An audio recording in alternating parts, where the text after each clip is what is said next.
Si une société ne défend pas ses enfants, alors elle est amenée à péricliter, elle est amenée à disparaître. Vous pensez bien que les laboratoires qui vendent des embryons se font des oreilles en or. Hein. Sur la PMA, la GPA et toutes ces luttes-là, il faut comprendre que toutes les luttes de résistance moyenne pour essayer de réfréner le processus n'aboutiront à rien.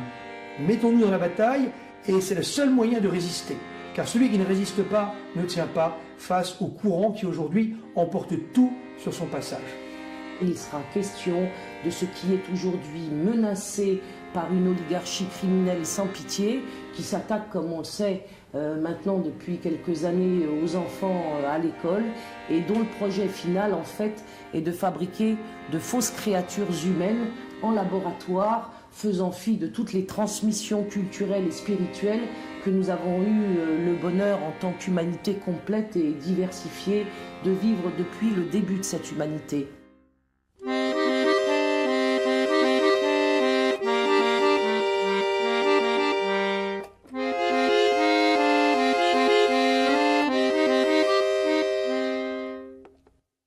En 2013, une loi abolissait le prestige spirituel du mariage proprement dit.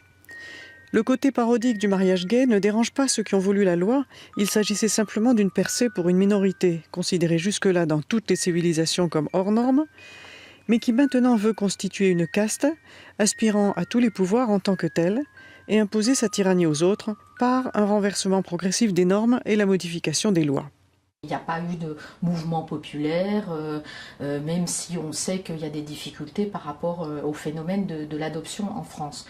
Donc il y a vraiment eu un battage organisé par le pouvoir politique à ce niveau-là. Est-ce que c'est... il faut se poser la question de pourquoi ce battage. Je pense qu'il y a plusieurs niveaux. Il y a dans un premier niveau de lecture certainement une méthode de diversion. On voit que systématiquement dans la vie politique, publique, sont débattus des sujets qui concernent les gens un petit peu, mais sont surtout des affaires de mœurs ou des affaires people, la vie du président, des affaires de plus en plus au niveau de la braguette, alors que les affaires qui pourraient concerner vraiment les citoyens, les vraies décisions politiques, les lignes de fracture, celles qui décident de leur vie économique, alors que la crise s'aggrave de partout, on cherche de compenser en nous exprimant une sorte de liberté des mœurs. Bon, c'est un phénomène qui a été mis en place depuis mai 68 et on voit aujourd'hui qu'il est poussé à son extrémité par cette revendication du mariage gay qui est une affaire avant tout privée, que la République a toujours réglée en disant voilà, il y a le domaine du privé, ça n'a pas besoin à ce point d'occuper la vie politique. On s'en moque de qui épouse qui, la République de quelle religion, de quelle croyance. La République avait réglé cette question en disant au bout d'un moment on rejette les appartenances religieuses. La France sortait de guerres sanglantes de religion, il y avait des problèmes de langue à l'époque, c'était des problèmes autrement plus importants au niveau de la constitution d'un ciment national. Aujourd'hui, on voit que toutes les affaires qui sont agitées, les affaires autour des communautés aussi, de mettre en avant une communauté nommément autour de la question de l'islam, d'agiter une islamophobie, c'est-à-dire vraiment une crainte, une terreur, voilà, d'agiter donc aussi une crainte d'homophobie. Enfin, on utilise beaucoup des facteurs aujourd'hui de division dans la société et le battage est fait autour de ça. Ce que l'on veut nous faire avaler comme la prochaine innovation législative dite progressiste, c'est l'ouverture du marché des mères sans droit aux hommes et celui des implantations d'embryons sans père aux femmes. Nous avons encore du mal à percevoir qu'il s'agit tout simplement de favoriser et de légaliser un business en plein essor, celui de l'industrie de la procréation. Ce business est légal dans certains pays. Mais généralement, il se développe parce que, justement, il n'y a pas de loi qui puisse encadrer cette affaire. Pour prendre conscience de l'ampleur mondiale du projet, Il faut d'abord connaître l'accroissement terrifiant de la demande. Un couple sur 7 n'arrive pas à faire un enfant naturellement dans nos pays. Et 16% des couples ont recours à l'assistance médicale, supposant extraction d'ovocytes, insémination artificielle et enfin réimplantation d'embryons. Il y a une omerta sur la plupart des questions que vous avez à me poser. Ça, c'est indiscutable. Les stérilités sont devenues massives, d'où pour un certain nombre de personnes, la nécessité de faire appel à toutes sortes de moyens pour essayer d'avoir un enfant. Pourquoi la stérilité progresse? Il y a beaucoup de raisons, mais la raison principale, c'est évidemment le fait que nous sommes en train de modifier le bioéquilibre de la nature. On est en train de détruire l'équilibre de la nature. Pourquoi et comment?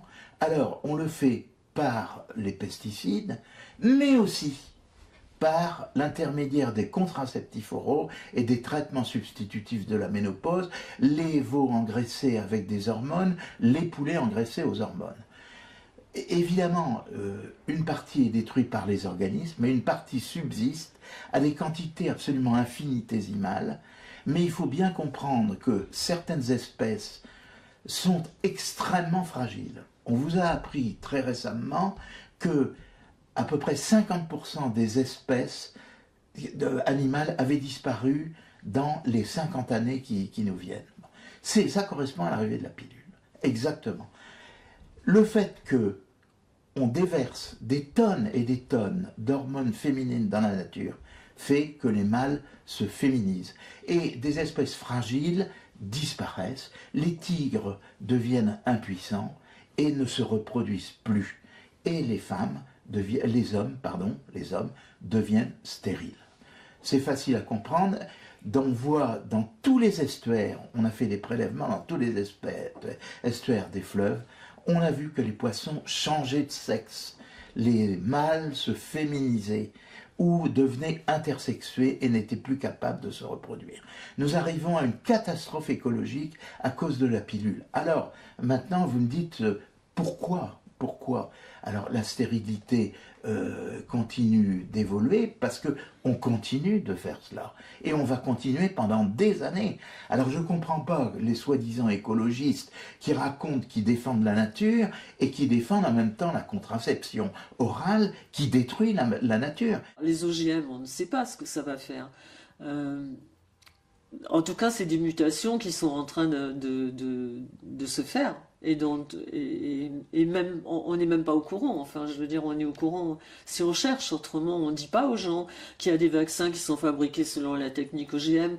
On ne dit pas aux gens qu'en France, effectivement, on n'a pas le droit de cultiver des OGM, mais on les importe. Donc, tous les gens qui mangent de la viande industrielle, ils sont forcément nourris aux OGM. Les ondes sont un autre problème absolument terrible. Parce que je lisais l'autre fois que, par exemple, c'est un monsieur qui s'appelle Barry Trower, qui est un ancien biologiste et chercheur et qui était dans l'armée américaine et dans les services secrets américains, qui explique qu'une femme enceinte, même si elle n'est pas au courant qu'elle est enceinte, les 100 premiers jours de la gestation du fœtus, c'est le moment où se développent les 400 000 ovules qui vont être le potentiel génétique du futur bébé femelle.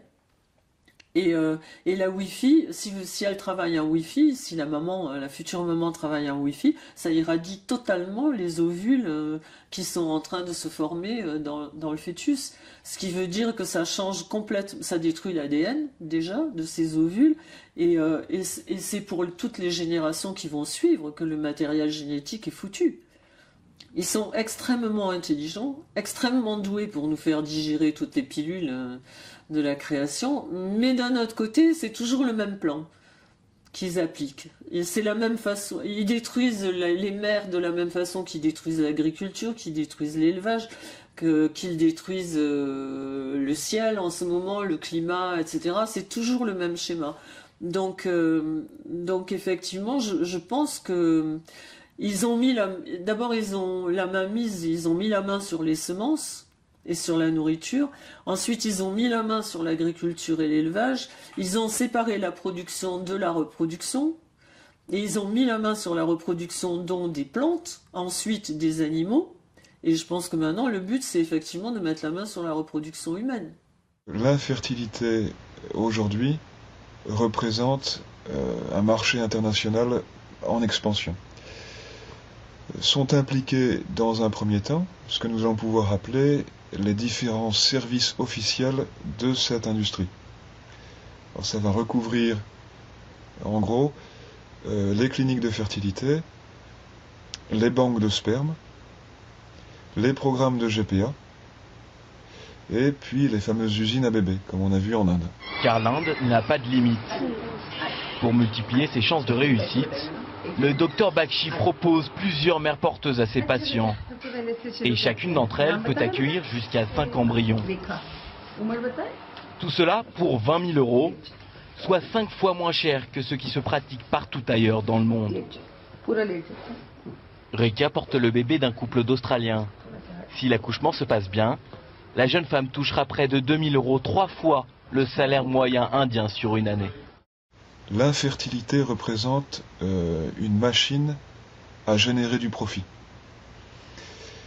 Vous avez dans une étude récente, pour les seuls États-Unis, l'information qui nous est donnée, à savoir que le marché de l'infertilité représente annuellement 4 milliards de dollars. 2 milliards de ce total sont consacrés à la seule fécondation in vitro. Vous avez plus de 500 000 bébés annuellement produits aux États-Unis par l'intermédiaire de ce qu'on appelle la technologie de reproduction assistée. La demande dans ce domaine est en croissance continue, ce qui va s'expliquer en grande partie parce que de nombreuses femmes tout à fait fertiles vont choisir de retarder leur maternité de leur propre aveu, essentiellement pour des raisons de carrière. En fait, ils ont commencé à parler du mariage gay. Personnellement, je pense qu'ils en ont rien à foutre du mariage gay. Ils en ont rien à foutre des hétéros. Je vois pas pourquoi ils en auraient quelque chose à foutre des gays. Je pense que c'est simplement une façon d'amener la GPA. La GPA, avec la manipulation génétique, ça permet de fabriquer des êtres humains qui ont le profil dont ils ont besoin. Parce qu'en fait, je pense qu'on embête beaucoup ces gens-là. On veut vivre, on veut avoir de l'argent, on veut avoir des loisirs. Eux, ce qu'ils veulent, c'est en fait les élites d'un côté et les esclaves de l'autre. Comme pour toute nouvelle activité capitaliste cherchant à s'implanter sur un territoire, le baby business doit d'abord détruire, piétiner, éradiquer ce qui existait, dans le cas particulier, les traditions spirituelles et familiales qui ont jusqu'à présent encadré la venue au monde des enfants.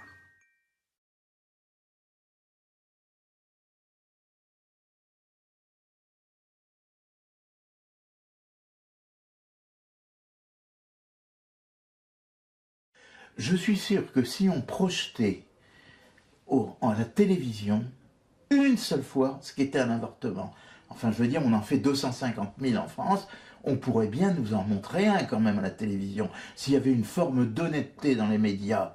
Mais non, mais tous ces gens-là sont couverts par les politiques qui eux-mêmes sont couverts par les laboratoires ou sont aidés par les laboratoires financièrement d'une manière ou d'une autre, ou plus exactement achetés ou subvertis. Bon, alors c'est facile à comprendre. Alors la question que vous me posez sur les conséquences de l'avortement, mais elles sont effroyables. Enfin, je veux dire, sur la psychologie, tous les études qui sont faites voient une relation directe entre les avortements et le taux de suicide des femmes. C'est connu, c'est archi connu, mais on ne va pas vous en parler. Il y a des méta-études, c'est-à-dire des études qui rassemblent des quantités d'études elles-mêmes qui vont toutes dans le même sens. Alors quant à le suicide ou les dépressions nerveuses, on nous le cache délibérément.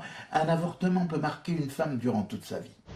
Le montant des bénéfices générés par les ventes annuelles de contraceptifs aux États-Unis tourne autour des 100 millions de dollars. Bientôt, les hommes seront de plus en plus stériles, les femmes auront de plus en plus de mal à tomber enceintes. Et d'un autre côté, il y a eux qui disent « mais nous, on a des utérus artificiels, on a les graines, on a les ovules, on a la manipulation des gènes, on va pouvoir fabriquer des bébés. Ça va donner quoi ça ? C'est-à-dire que dans 40 ou 50 ans, si nos enfants, nos petits-enfants veulent un enfant, il faudra qu'ils aillent le commander à l'État et ils auront le choix sur catalogue entre celui-là qui est un très bon ouvrier ou celui-là qui est un bon... Enfin, je veux dire, c'est l'humanité entière qu'ils ont foutu en l'air.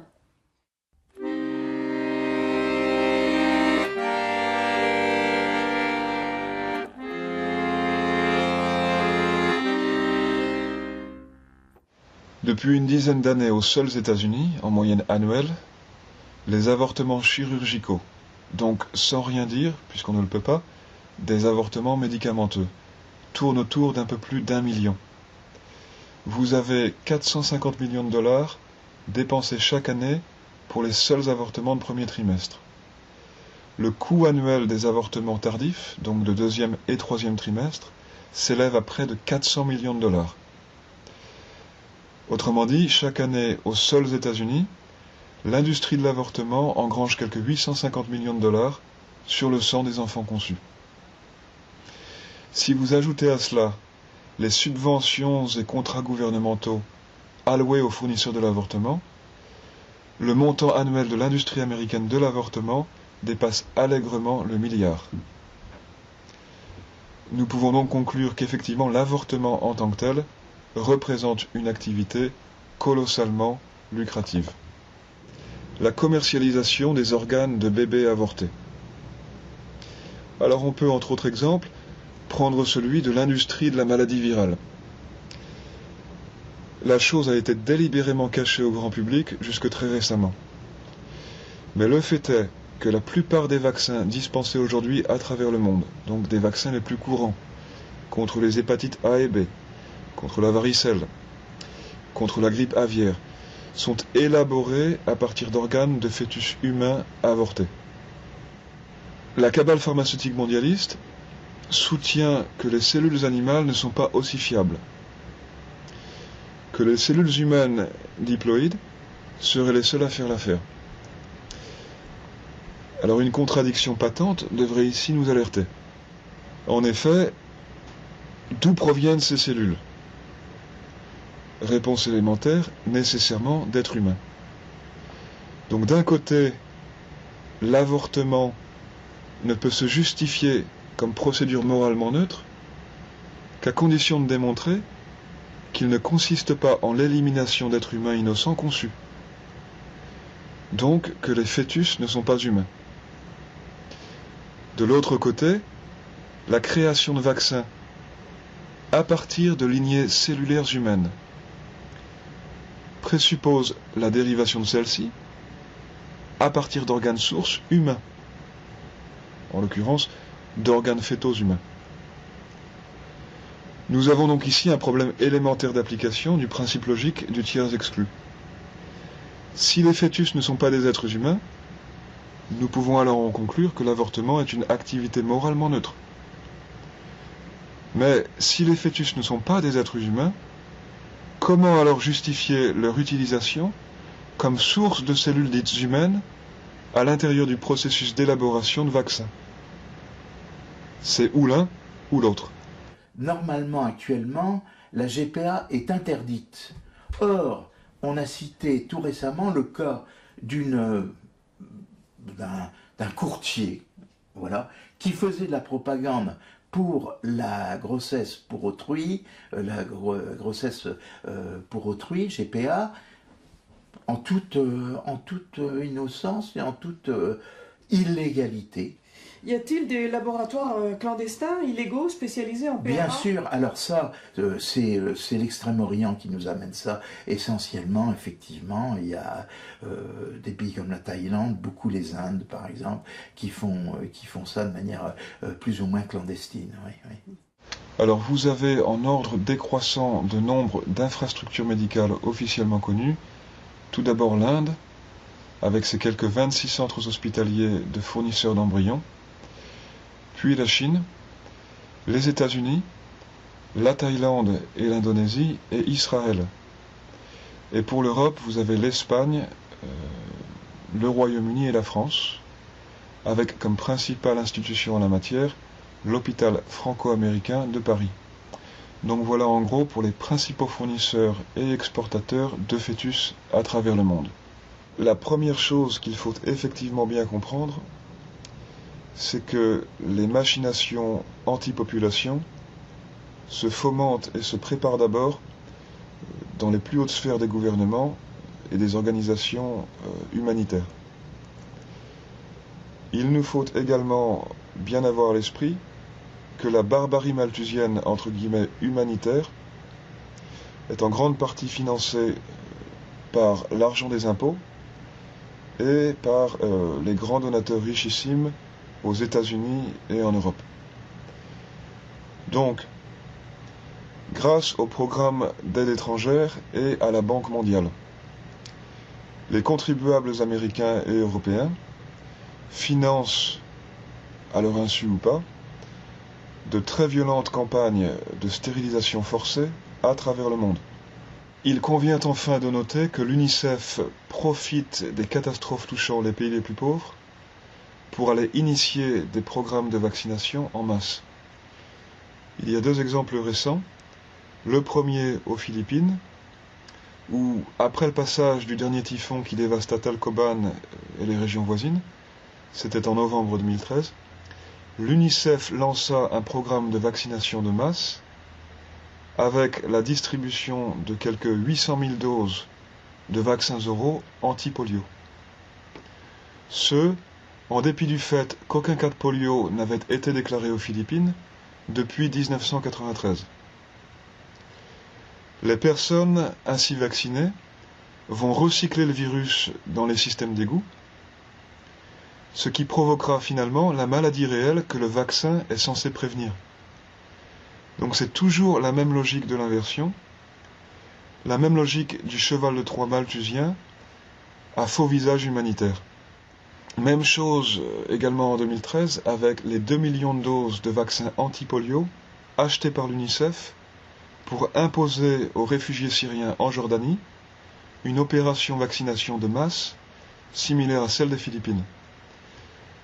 On n'avait pas vu de cas de polio en Syrie depuis 1999. Après la vaccination de masse, les cas de polio commencèrent à réapparaître parmi les réfugiés syriens qui retournèrent au pays l'année dernière. Les scientifiques, si vous voulez, ne réfléchissent pas. Ils font ce qu'on leur dit. Donc il y a la loi. Il y a la loi. Je me souviens d'un débat qui avait eu lieu entre Farida Belgoul et puis un député socialiste ou une femme députée socialiste. Et à un moment, elle a dit la culture, je ne sais pas ce que c'est. La culture, je ne sais pas ce que c'est. Je ne connais que la loi. Voilà. Donc à partir du moment où on est dans la loi, dans le cadre de la loi, bien, on fait. Bon.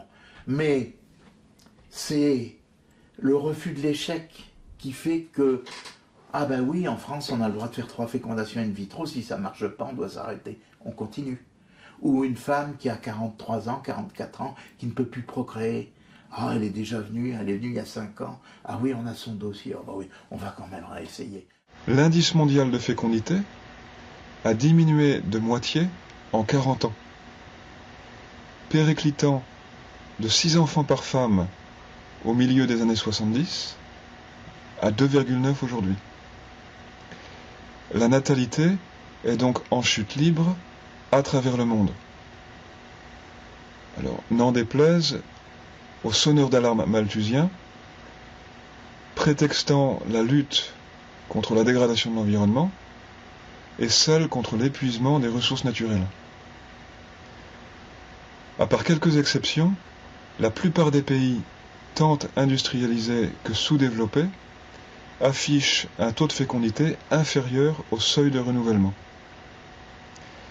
On le voit donc bien, le projet d'un côté de l'eugénisme anti-population et celui de l'autre de la procréation artificielle coexistent et se renforcent l'un l'autre. Le malthusianisme mondialiste est également le promoteur forcené du commerce de la reproduction artificielle, selon la logique même du capitalisme dialectique qui l'anime. Consumérisme illimité d'un côté, contraception de l'autre. Le tout dans une course effroyable de désacralisation complète de la vie humaine.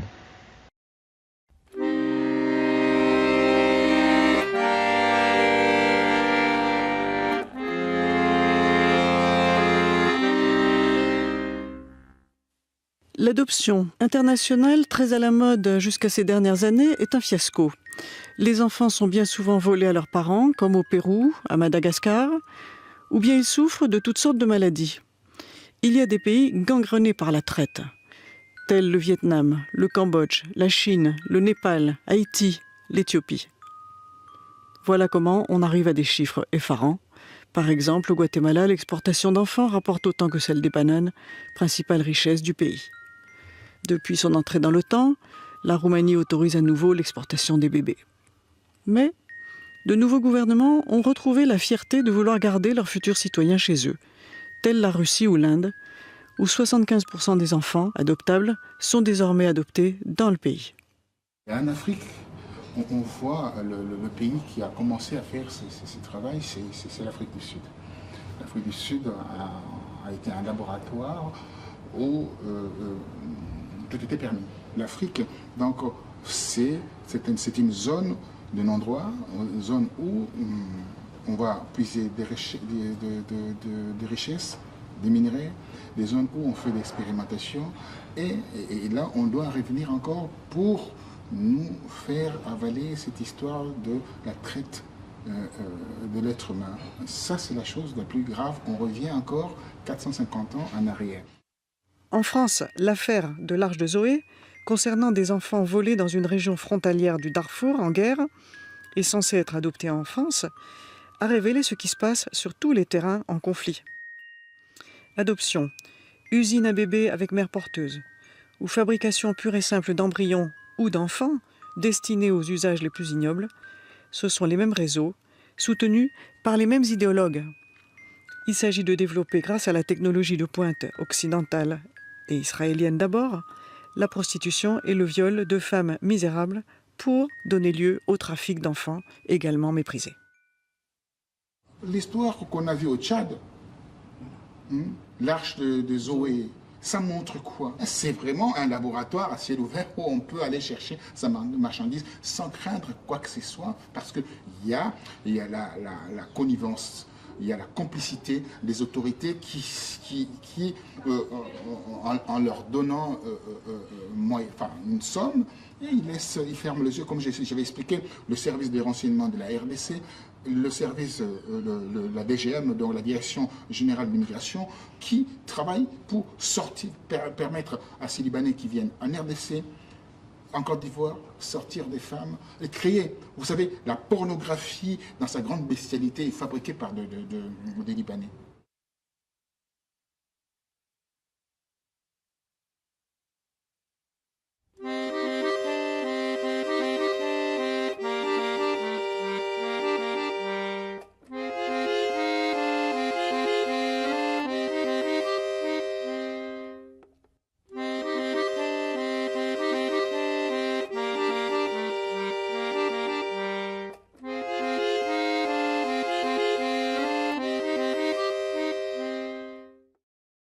Sur Internet, en français ou dans des bureaux en plein quartier latin, à 300 mètres de l'Assemblée nationale, vous trouverez les agences spécialisées qui visent particulièrement la clientèle des homosexuels.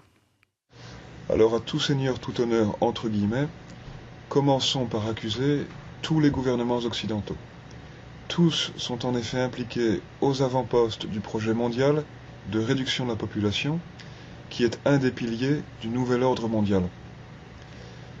Les gouvernements occidentaux sont donc les premières instances impliquées dans la mise en œuvre de la philosophie malthusienne à travers le monde. Vous avez par ailleurs les médecins de l'ONU,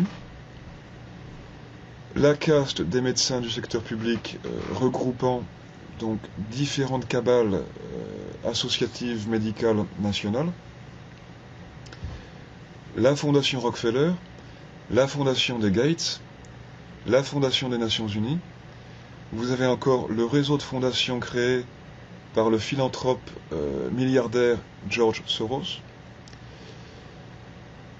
Vous avez la Banque mondiale, l'Organisation mondiale de la santé, le Fonds des Nations Unies pour la population, l'UNESCO, l'Alliance globale pour les vaccins et l'immunisation, le Conseil de la population, l'Agence américaine pour le développement international. Vous avez encore Médecins sans frontières, l'Association internationale des fabricants de produits pharmaceutiques. Vous avez la Fédération européenne des associations et des industries pharmaceutiques. Et puis on pourrait encore citer le Consortium pour la fièvre hémorragique virale. Mais évidemment, la liste continue. Cette GPA est l'accomplissement technique qui a été anticipé par tout un ensemble d'écrivains et accomplissement d'une modification morale et sociale qui avait elle-même été anticipée aussi par tout un ensemble d'écrivains qui ont bien vu les crises familiales ou la crise du modèle familial que constituait l'arrivée notamment de la norme argent, de la valeur argent, qui permet donc de marchandiser les rapports sociaux et donc les rapports familiaux aujourd'hui.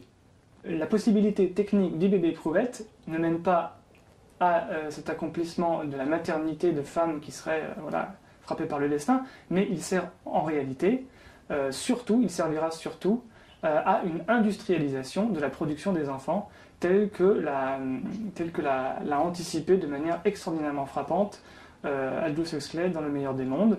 L'époque est tout à fait particulière, hein, mais cela n'a rien d'original. Je veux dire, c'est depuis les droits de l'homme et du citoyen de la Révolution française, c'est une roue qui a tout écrasé sur son passage. C'est-à-dire qu'on est véritablement passé, je crois que c'est Marx qui disait ça, qui disait que le monde à partir de maintenant n'est plus à contempler, mais il est à transformer. Donc on est dans cette dynamique-là qui depuis 200 ans écrase tout, comme je le dis. L'homme se retrouve isolé, il se retrouve seul, il n'est plus membre d'une société. Les droits de l'homme, voilà. Alors on en arrive ensuite aux droits des minorités. Voilà, c'est ce qui se déroule, c'est ce qui se passe sous nos yeux. Alors la terminologie est nouvelle, le mode d'action est nouveau, mais tout ça était déjà en germe dans l'esprit des encyclopédistes et des acteurs de la Révolution française. J'ai souvent pour habitude de rappeler cette formule de Marx à propos de Marie Shelley. Marie Shelley, donc, à la fin du XIXe siècle, avait produit ce fameux Frankenstein que beaucoup de gens ont vu à distance comme une épopée romanesque un peu noire. Marx l'avait annoté, lu et relu, et il y voyait quelque chose de radicalement préfiguratif de l'ordre de l'inhumanisation capitalistique achevée. Et l'ordre de l'inhumanité capitalistique achevée, il est de deux styles. Il est à la fois de l'ordre de l'émotion et de l'ordre de l'organique. Quand vous parlez des malformations du cœur, on est dans l'organique, mais effectivement, on ne peut pas créer un être humain de naturalité achevée vraie dans une éprouvette. On ne peut pas créer un être humain vrai dans un rapport sexuel et affectif vrai par des transplantations mécaniques. De la même manière qu'on ne peut pas créer un être humain vrai par une déportation affective qui le casse de ses 9 mois de vie fétale. Donc, ce qu'il faut bien comprendre dans la PMA, la GPA et dans toute cette orgie industrielle du capital, c'est qu'on va non seulement construire des monstres fonctionnels, avec des reins qui ne marcheront pas, avec des cœurs qui ne marcheront pas, avec des systèmes artériels qui ne marcheront pas, parce qu'on aura une mécanique éprouvette anti-humaine.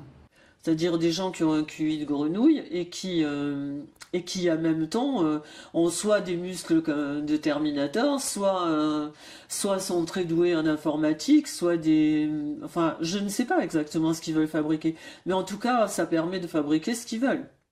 Il y a aussi des pays où se sont ouvertes des usines à bébés, comme en Inde. La première usine y a ouvert en 2013 et le marché des mères porteuses y est estimé à 1 ou 2 milliards de dollars.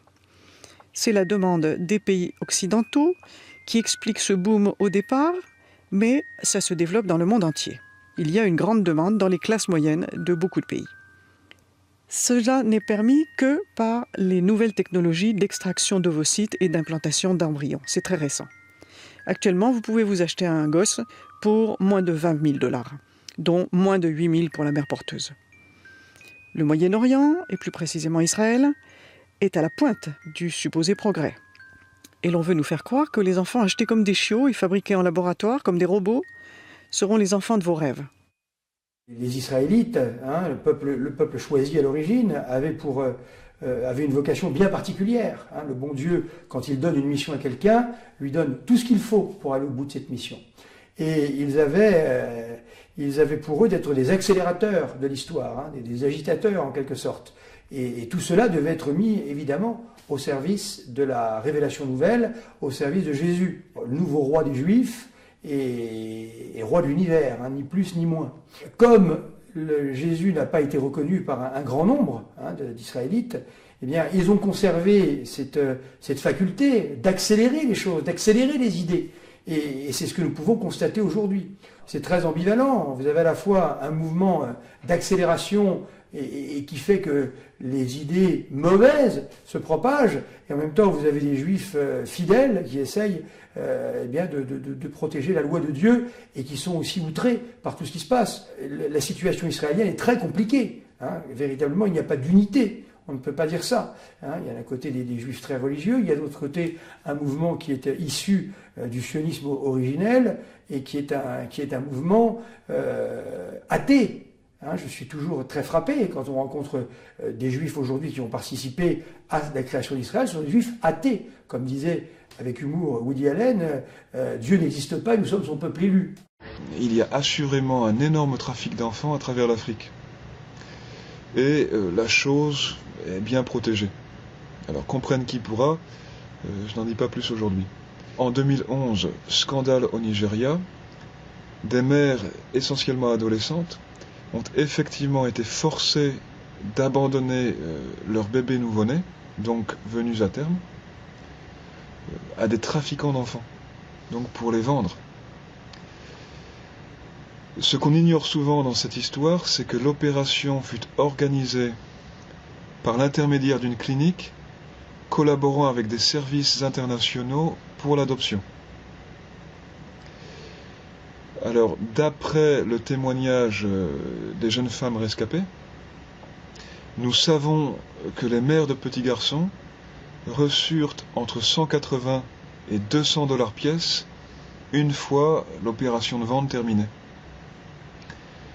Quant aux mères de petites filles, elles reçurent entre 150 et 160 $ pièce. Donc nous avons là la valeur de la denrée humaine à l'état natal, selon les trafiquants de bébés nouveau-nés en Afrique.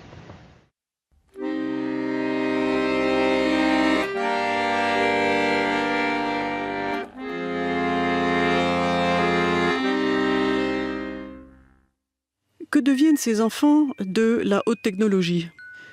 Ces produits des rêves de savants irresponsables. Déjà, il semble bien que les capacités intellectuelles des soi-disant enfants parfaits soient plutôt décevantes, ce qui était prévisible, étant donné le poids ahurissant des contradictions identitaires qu'ils ont apportées depuis leur naissance. Il y a effectivement un intérêt commercial, mais aussi donc un intérêt un peu plus politique, qui consiste à handicaper les groupes sociaux en fabriquant des handicapés mentaux, tout simplement. Par exemple, pour des gens qui se sont beaucoup intéressés à la science-fiction, il y a quand même des auteurs comme Isaac Asimov, beaucoup mis sur écran, mais là, au niveau de la production cinématographique, pour les gens qui s'intéressent à la science-fiction, aux utopies mauvaises, c'est-à-dire aux dystopies, les anticipations, etc., là, on a tout un ensemble de films qui vraiment permettent d'éveiller la conscience sur ce genre de choses.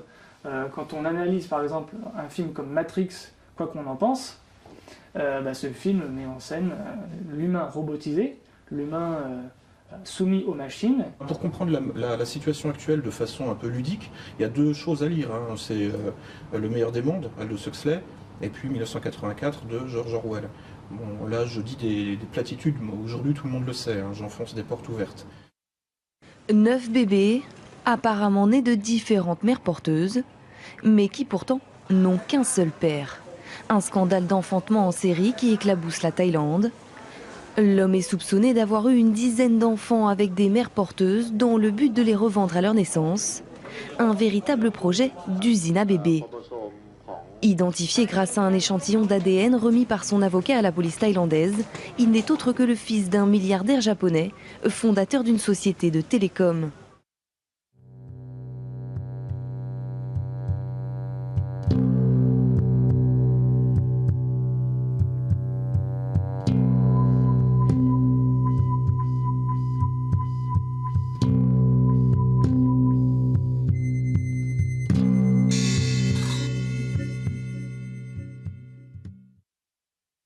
C'est la négation de la différence entre l'homme et l'animal, en quelque sorte. Entre l'homme et l'animal, il n'y a pas une différence de nature, mais de degré pour ces gens-là. Donc, ça a été d'ailleurs une question qui a été débattue. Les Israélites eux-mêmes la débattent et même la commentent. Cette question de est-ce que ceux qui ne sont pas juifs sont-ils des hommes ou entre les hommes et les animaux? Voilà, des questions qui sont débattues. Mais peut-être moins connu que cela, c'était déjà l'idée des révolutionnaires. L'homme de Voltaire est un homme qui est en fait de la chair à canon. Il est là pour servir une élite, c'est ça ce que voulaient les encyclopédistes. Donc cet homme-là n'a pas vraiment la nature profonde de l'homme. C'est quelque chose de terriblement élitiste que ce mouvement issu des Lumières. Donc bien sûr que la tentation qui est derrière, c'est de considérer l'homme comme un animal comme un autre. Toute l'histoire, depuis la Révolution française et les Lumières, en est une démonstration.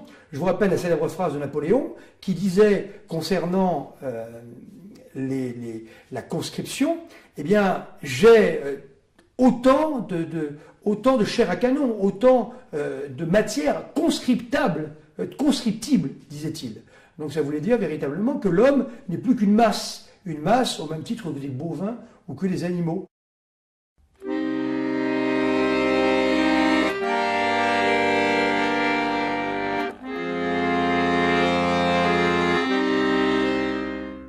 Tout d'abord, je pense qu'il faut renommer les choses, c'est-à-dire dans la guerre qui nous est livrée, la question sémantique, l'aspect sémantique est très important.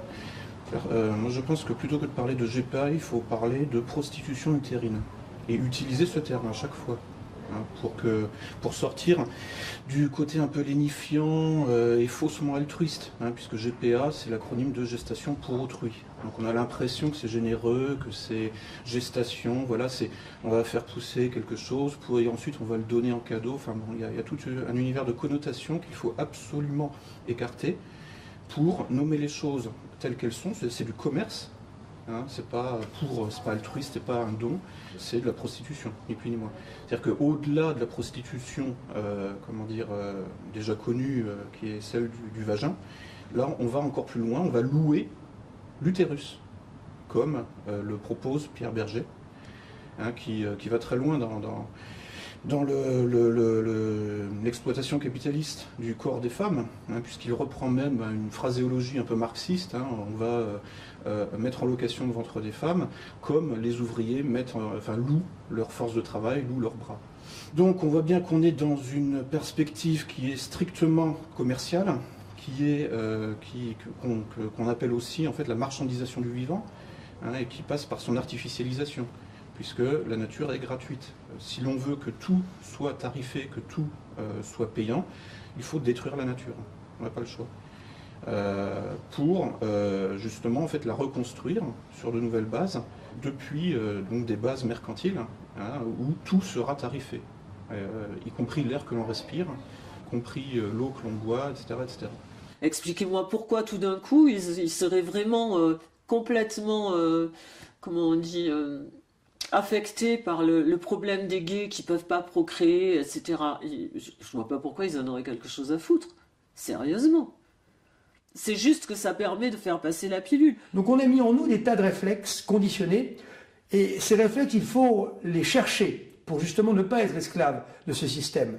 Et je crois que la formule de la FAPEC est très intéressante, vaincre ou mourir, aller jusque-là, aller jusqu'au don complet de soi-même, c'est quelque chose de très important. Donc il faut, pour ne pas rentrer dans cet esclavage terrible, qui n'est pas, il n'y a pas de fusil, il n'y a pas de soldats, il n'y a pas de barbelés, il n'y a rien de tout ça. Le drame, c'est que tout ça est en nous. On fait passer ça par l'éducation, on fait passer ça par les mœurs, on fait passer ça par des gens qui ont quelque influence sur nous, et le résultat, évidemment, est calamiteux. Alors il faut véritablement agir sur soi-même pour ne pas tomber dans cette éducation qu'on veut nous imposer. Agir auprès de la jeunesse, pour lui apprendre à penser par elle-même, lui montrer combien il est important d'être libre. Dieu nous a créés libres, et aujourd'hui nous sommes vraiment à une époque où cette liberté, on n'en veut pas. On veut des esclaves, on veut des gens qui ont des maîtres. Alors les maîtres sont soigneusement cachés. On croit les voir, mais en fin de compte, ils sont bien dissimulés, ces maîtres. Mais ils nous surveillent avec de la télésurveillance, ils nous regardent, ils sont toujours là près de nous. C'est la situation actuelle qui est effectivement, comme vous le faites très bien remarquer, est bien pire et tout à fait nouvelle par rapport aux situations de l'esclavage antique. C'est bien, effectivement, à partir de là, donc de cette figure du père qui a été détruite, de cette autorité du père qui est en réalité une autorité naturelle, qui a investi la dignité humaine de la famille et qui travaille à la pérennité et la stabilité du cadre familial, à partir du moment où cette figure a été détruite, effectivement, va se mettre en place tout un ensemble de pathologies et donc de réponses à ces pathologies, comme le féminisme, qui aboutit à une théorie du genre, qui en réalité est l'ultime aliénation, qui n'a pas réussi à analyser cette nécessité de l'autorité du père. C'est un combat eschatologique qui est en train de se dérouler. C'est une théorie toute personnelle, mais je pense véritablement qu'à l'heure actuelle, Satan lui-même veut défier le bon Dieu. Et le défier comment? En organisant une création à lui, une nouvelle création. Voilà, c'est vraiment son angle d'attaque. C'est un crachat au visage de Dieu que Satan veut faire ici avec la complicité des hommes. Donc évidemment les religions sont attaquées, mais ça va bien plus loin que ça. Maintenant, il y a aussi quelque chose qu'il ne faut pas oublier, c'est qu'il faut faire carrière dans l'institution. Le pouvoir, aujourd'hui, il est là, dans nos sociétés très policées. Il est dans l'administration, dans la bureaucratie, dans la technocratie. Il faut donc aussi avoir une projection de long terme. Il faut aussi reprendre le pouvoir au cœur de l'institution.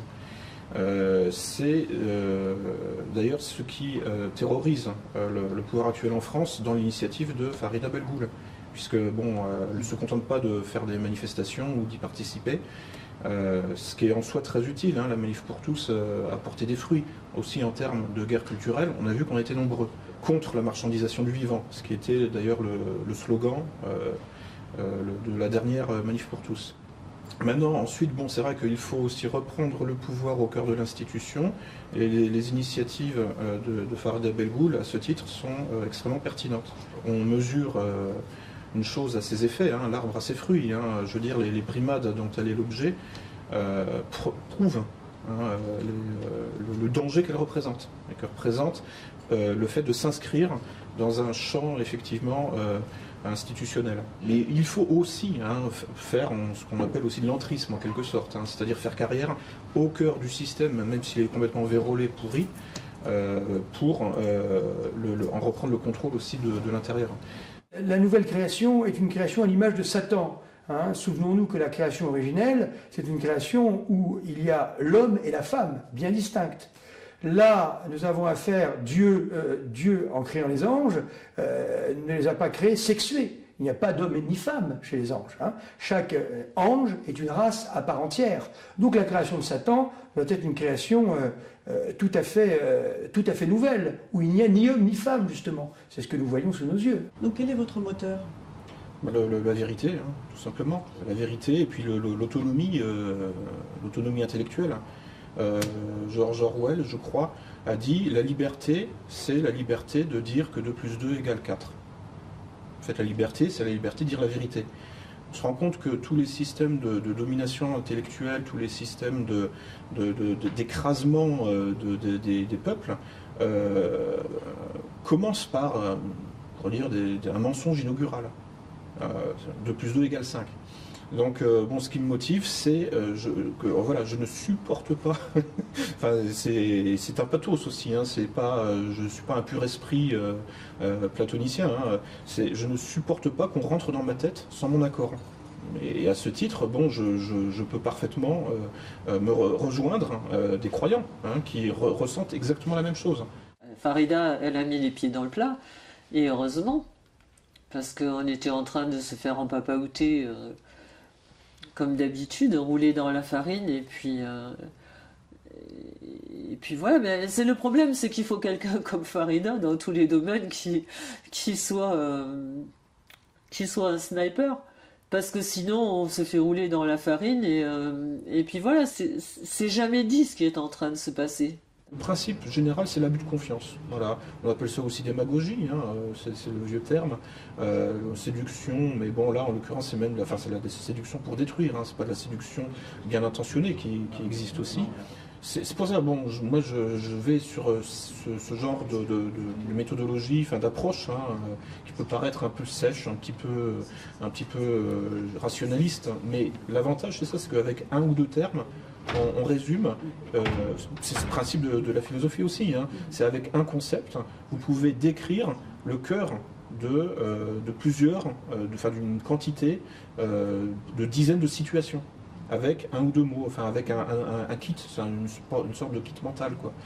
Je pense qu'il y a là aussi il y a des constantes, hein. C'est-à-dire qu'en fait quand on est utopiste, parce que c'est là le vrai problème, hein, de nos ingénieurs sociaux, c'est qu'ils sont utopistes. Ils veulent une société rationnelle.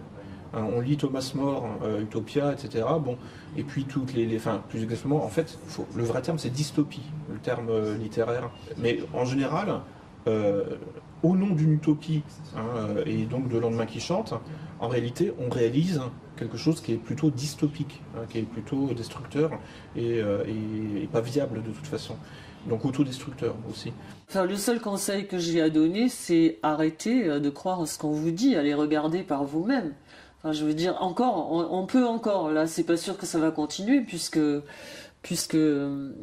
les lois qui sont en train de se préparer, puis il y a un décret qui est passé le 23 décembre, pendant qu'on demandait aux gens 10 jours après de manifester pour la liberté d'expression. Il y a quand même un décret qui est passé le 23 ou le 24 décembre, pour que justement tous les opérateurs et les fournisseurs d'internet, etc., donnent au gouvernement les renseignements dont il pourrait avoir besoin sur tout ce qu'on publie, sur les réseaux sociaux, sur nos appels téléphoniques, etc. Donc ça risque de se restreindre. Mais pour l'instant, on a une grande chance par rapport à il y a 50 ans, c'est qu'on trouve beaucoup de choses encore sur Internet. Même si on voit qu'il y a beaucoup de choses qui s'effacent aussi, hein. C'est pas bien que les gens croient ce qu'on dit, parce que quand on croit, aujourd'hui on va me croire moi, demain on va te croire toi, et après-demain on croira quelqu'un d'autre. C'est pas la solution. Il faut que les gens s'informent et se disent bien que ce qu'on lit dans les journaux, c'est de l'intox, c'est pas ce qu'on entend à la télé, c'est de l'intox, c'est pour nous amener à faire ce qu'ils ont besoin que l'on fasse à un moment donné, mais c'est certainement pas la vérité. La vérité, il faut aller la chercher tout seul, là. Je donne un exemple. Le président Barack Obama vient en Afrique. Il fait un voyage à la fois à l'Afrique de l'Est et l'Afrique de l'Ouest, commençant son voyage au Sénégal pour saluer d'abord la démocratie du Sénégal, etc. Martel, lors de son discours, au lieu de parler sur le développement ou autre chose, Martel dans son discours que le président Macky Sall devait libérer l'homosexualité et de mettre en place des structures, des lois pour favoriser le bien-être des autres. Est-ce que c'est une priorité? Tout s'explique. Est-ce que c'est une priorité?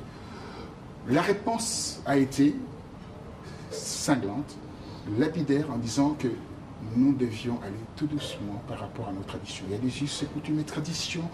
Il y a la religion musulmane à 80% qui prédomine le pays, nos institutions. Donc par définition, nous ne sommes pas encore prêts à faire passer cet élément qui va créer encore des tensions dans la société.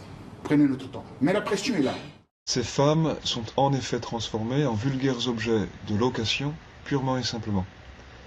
On pourrait donc dire qu'en cela, elles sont réduites à moins que des animaux d'élevage.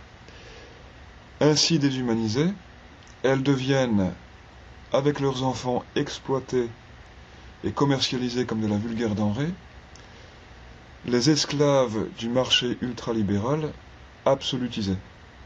Car il s'agit effectivement d'une mise en esclavage des gens progressive. Ce qu'il faut bien voir, c'est que le développement du marché de la stérilisation ne rentre pas d'abord dans une perspective de nouvel ordre économique. Plus essentiellement, la cause finale donc le pourquoi ultime du marché de la stérilisation,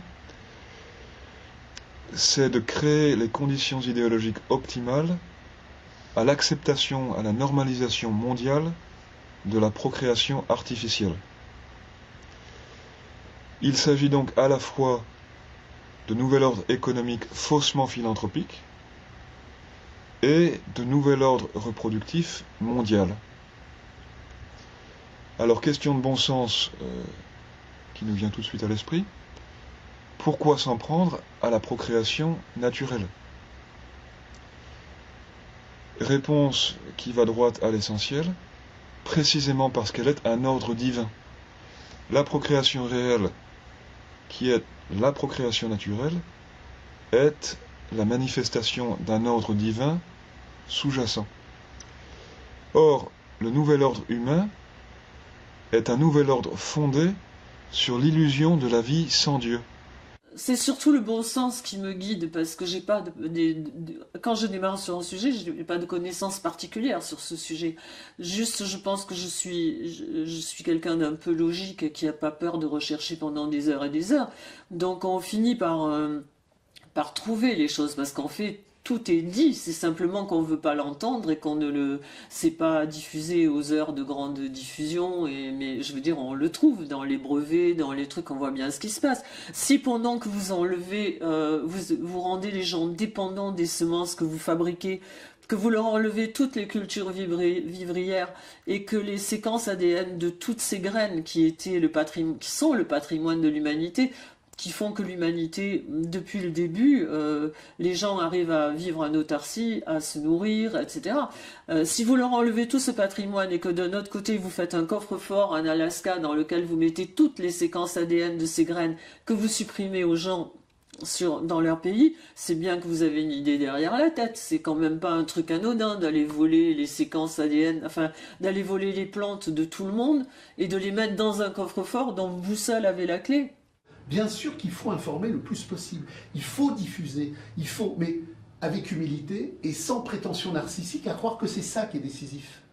Notre travail de taupe, la vieille taupe dont parlait Marx, faire passer de l'information en profondeur sur le réel, elle est décisive, mais elle n'est pas décisive au sens où elle est le déclic, ce qui sera le déclic. C'est la grande crise terminale qui va justement reprendre tout ce que nous aurons préalablement diffusé, et en lui donnant un aspect boule de neige universel qui renversera le tout. Je pense que c'est un problème qui touche plus particulièrement l'Occident.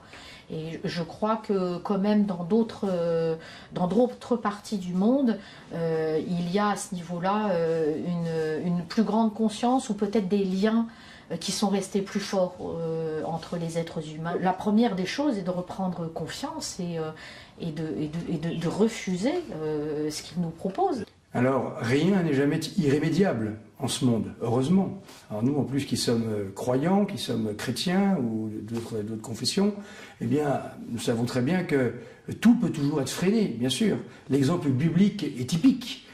Combien de fois Dieu a émis des malédictions sur telle ou telle ville, pensons par exemple à Jonas, Jonas qui devait prévenir que Ninive devait se convertir et que sous 3 jours, Ninive serait détruite. Eh bien, c'est le contraire qui s'est passé. Jonas est venu, Jonas a prêché à travers la ville, et tout le monde s'est converti, et la ville a été épargnée. Donc rien n'est jamais inéluctable. Tout est entre les mains du bon Dieu.